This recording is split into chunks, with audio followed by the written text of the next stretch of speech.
السلام عليك يا أبا عبد الله. السلام عليك يا ابن رسول الله. السلام عليك يا خيرة الله وابن خيرته.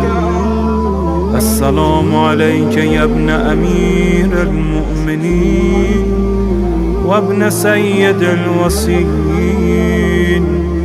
السلام عليك يا ابن فاطمة سيدة نساء العالمين.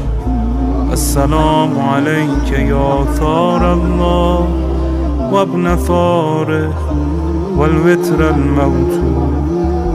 السلام عليك وعلى الأرواح التي حلت بفنائك.